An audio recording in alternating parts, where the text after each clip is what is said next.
When most people envision a war mage, they envision what the school of magic churns out: wafer-thin scholar's shrieking fireball. Not a brute with a large great hammer for an arcane focus. Get on your feet, worms. Is this all the prestigious Harpier Academy can turn out? Aren't you supposed to have the most gifted of mages? Oh, no. My mistake, you have all the freaks. Isn't that right? Alexander smirked, kicking Erica across the dirt. He watched the winged woman roll before coming to a stop, remaining face down on the grass. The other mages cowered, still nursing their own wounds, never having expected a mage from Unilla to lurk this close to their grounds. Unilla was the best of the best.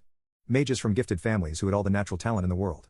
Most of their classes didn't even focus on the study of magic, and instead aimed to teach these exceptionally powerful figures how to use their abilities for diplomatic and commanding positions. Alexander was a prime example of why they rarely needed to actually study their abilities, able to blow through a class of Harpier students without even using his right hand. The blonde elven boy shook his head, still unable to believe a Harpier student would dare address someone of his pedigree. That was what started this mess. A student from Harpier dared to ask him what he was doing near their grounds, something Alexander took offense to. Alexander's silver robe sparkled against his body as turned. What a waste you lot are. They should send you to mine mana crystals, that's all misfits are good for. Hey, Jack laughed, holding his swollen cheek as he moved towards Erica, checking on her. The beastkin boy's tail wagging, as his brown ears heard thunderous steps approaching them. As the steps got closer, his tail picked up speed. You've done it now. He's on his way. Who's on there? Alexander stopped, feeling a surge of mana briefly drift through the air. A teacher? Teachers aren't allowed to harm students. Why would I be scared of some professor? Jack kept his mouth shut, not wanting Alexander to leave before their brute arrived on the scene. He held Erica, healing her wounds, something that got on Alexander's thin nerves. Healing her while I'm still here? Let this be a lesson to you, worm. You don't heal someone until the fight's over. You've left yourself open to an attack. Alexander raised his hand, an ethereal club spawning between his fingers. As he went to swing it, Jack's mouth opened. The fight's already over. Alexander saw a blur of light before a massive weight collided with his club, shattering it into tiny pieces of mana. The blow knocked Alexander onto his back, dirtying his perfect robes. As he looked up at the source of the impact, he saw Firethorn, the elven and dwarven mixed mage. Firethorn was a rarity. Most elven/dwarven mixes took the features of their mothers, while keeping some minor traits from their fathers. Well, in this strange case, Firethorn got the best of both of his parents. He had his mother's towering height and long, pointed ears. Standing at over 6'5". He also had his mother's perfect eyelashes, the signature twirl of his eyelash being something that all of her family members had.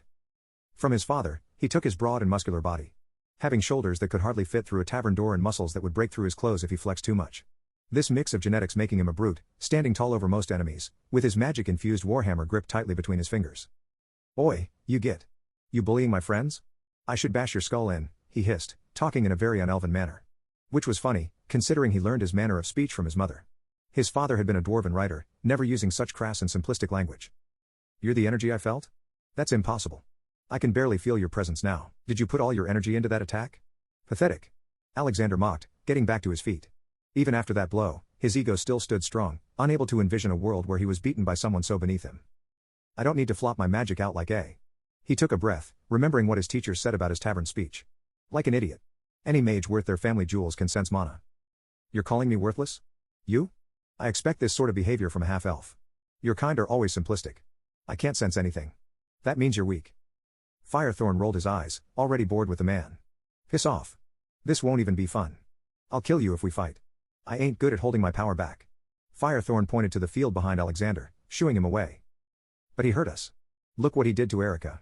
Jack called out, getting the attention of Firethorn.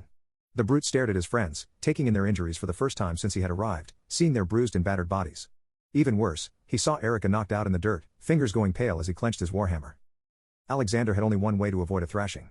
He had to apologize right at this second. Instead, he gloated. She thought she could stop me. Tried some weak wind magic. I shot her out of the sky like she was a pigeon. Actually, that wouldn't be fair to pigeons. A pigeon would have at least had the sense to try and dodge it. What a bird-brained idiot. At that moment, Alexander felt it. The mana didn't exist in Firethorn, it existed in the warhammer. The mana pulsing through the weapon, having enough energy stored within it to level a town. Before he could get out another word, the warhammer spun into his stomach, causing a lot of internal damage to the organs within.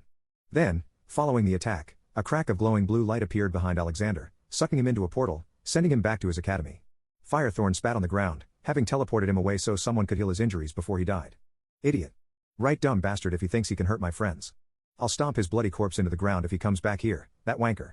He stomped at the spot before rushing to Erica's side. How is she? Fine, Erica mumbled, stretching out her wings as she sat up. I can't believe he would start a fight with us. As Jack helped her to her feet, she gave the boy a pout. You shouldn't have egged him on like that. I did no such thing. I simply told Firethorn what happened to you. How was I supposed to know that would cause Firethorn to beat the crap out of him? Honestly, I had no idea that would happen, Jack said, in the least convincing way possible. Your tail's wagging. I'm just happy you're okay. Firethorn gently grabbed his friends, hugging them. I'm glad you two lads are okay. I'm sorry I wasn't there to help. Mrs. Helda has me doing speech classes. She thinks I talk like a drunk. That's shit though, I talk exactly how my ma talks, ain't nothing wrong with that. Both Erica and Jack wondered what his mother was like, only ever hearing stories about the rogue elven woman that ended up marrying a dwarven writer. Never having met her before.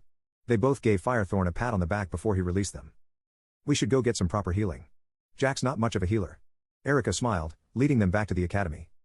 I did my best. I'm more of a sensory-focused mage. You can't expect me to be a jack of all trades, he laughed while Erica and Firethorn kept walking, not acknowledging the joke. Get it? Ah, my comedy is lost on you too. Alright, let's go back. I'm starving. Getting thrown around like that always builds up an appetite.